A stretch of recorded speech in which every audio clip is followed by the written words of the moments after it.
Hey everybody, thank you again for being on my support team. I think this is the first and the main thing I can always say in these updates is I'm really grateful for your support. You don't have to be generous in this way, and yet your generosity is doing incredible things across the country and in my life. First, just a quick little personal update. I'm alive, I am well, I'm living in a house with religious brothers, and it's a hilarious time. They're very, most of them are from New Jersey, so there's like a certain humor in the house, and I'm loving it. I'm eating it up. I'm getting time with guys that have a lot of wisdom, and I think the main impact on me so far, even in the first month, is that life has just slowed down. The brothers have a very steady life. They kind of move through the world like a glacier, and so they're very focused, and I'm picking up some of that, and actually they're kind of teaching me some of that and sharpening me a bit in that. So I feel just like a settled, more focused person, more deliberate, more intentional. And it's been really cool, and I think very helpful for my friendships and my ministry. So I just wanted to share a little bit about the ministry and give you an update on what God is doing through your support. And I think the main thing that I want to say, well, there's two things. One, right now on campus, our households are kicking off, our men's groups are kicking off. I'm working in the office, but I get to see it, and as we're recruiting, I get to see these things.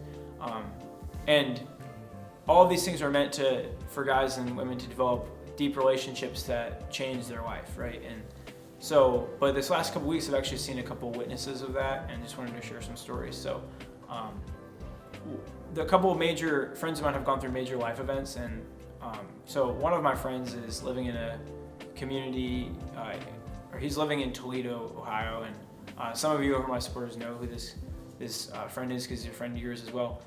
He graduated from Ohio State, he was in household, and now he's living in Toledo, and so unfortunate kind of life event happened. His mother got sick, and she was sick for about 6 months, and then she passed away about a week ago.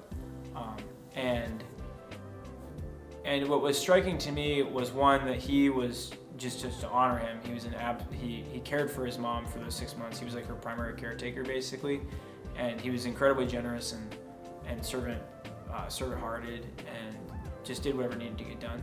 But the second thing that was striking was that the people he immediately reached out to for support, because he's kind of like, there aren't that many people in Toledo that he's super connected to, were all guys from household and missionaries from Ohio State.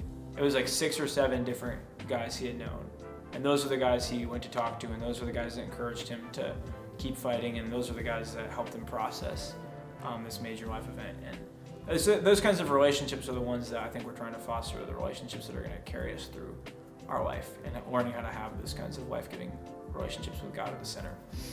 Another place I saw that was a bachelor party, more like a joyful life event, but I was at a bachelor party, and my friend was explaining how he had 2 bachelor parties. One was with high school friends, and one was with some of his closer friends from more recently. He lives in Minnesota now, and he was describing how at this second bachelor party, which was mostly like young adults in SPO young adult community, and then some graduates from one of our eastern campuses, that he was just more uplifted. And in his high school friends, he was trying to just like get them off their phones because they just like didn't want to spend time, like they were just on their phones. And so there's this dichotomy of like these relationships over here are actually honoring him and getting him ready for this major choice in his life, that he's going to marry this woman, and he's going to try and like basically lay down his life, right?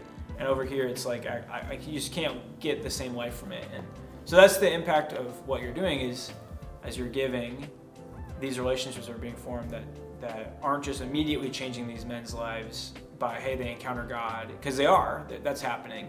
But as they form these relationships, it's actually catapulting them into the next season of their life, and they have men around them who can actually help them do that well. Like, I was really encouraged at this bachelor party at the way these men, these are my friends, right? And my friends are talking about leading their families in really inspiring ways, and I'm being like, whoa, okay. And they're talking about doing it together, and I'm just hearing it like, wow, if you guys do that, that's the group of people I want to be part of. That's a group of friends I want to be part of. So I thank you for that, for your support in making that happen. And that those kinds of inspirations come as an answer to prayers.